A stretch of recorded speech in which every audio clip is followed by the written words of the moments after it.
siwr i chi. Gobeithio mae pawb yn iawn ac yn iach. A dyma'r fideo cyntaf mis Medi. A beth sydd gyda fi heddi yw fideo bach yn dangos chi sut gallwch chi cael cyn-baburau. So, mlaen â ni.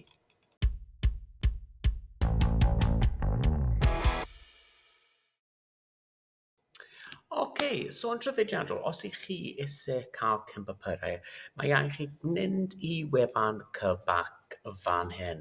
Ac wedyn lawr ar CBAC, mae'n gweud cyn-baburau. Nawr, os chi ddim yn siŵr, gallwch chi clicio ar y Saesneg a mae'n mynd i'r Saesneg hefyd. So, clicio ar Past Papers. Ac wedyn beth ych chi'n mynd i wneud wedyn fan hyn, ICT, ac ych chi'n jyst yn clicio ar y pwnc a chi eisiau, a wedyn beth ych chi'n mynd i gweld wedyn, gobeithio. Clicio ar hwnna, ac ych chi'n gweld y cyn-baburau i gyd fyna, Past Papers.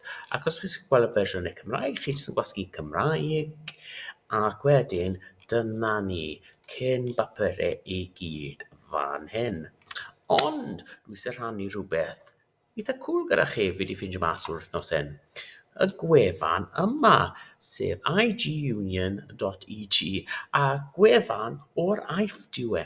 Ac os chi'n mynd lan fan hyn, mae'n gweud Past Papers, ond yn wahanol i CBAC, i'ch cael cyn-papurau pob bwrdd arholi bron fan hyn. So, gyda chi 1, 2, 3, 4, 5, 6, 7, 8 bwrdd arholi.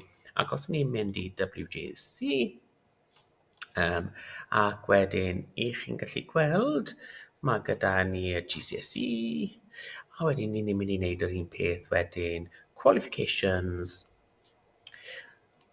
a wedyn chi'n gallu mynd lawr i ICT, bang. Ac eto, fan hyn nawr, mae gyda chi papurau arholiad. Nawr, yr unig peth drwg amdano hwn yw'r mae'r papurau arholiad i gyd yn mynd i fod yn Saesneg. Ond,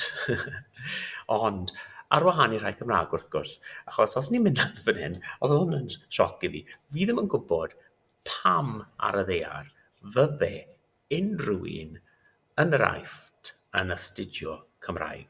Ond, os ni'n mynd lawr i'r gwaelod fan hyn, Welsh literature. Waw, pwy fydde credu bod gyda nhw hwn? Mae hwn yn really mind-blowing. Falle bod rhywun yn yr aifft yn astudio llenyddiaeth Cymraeg.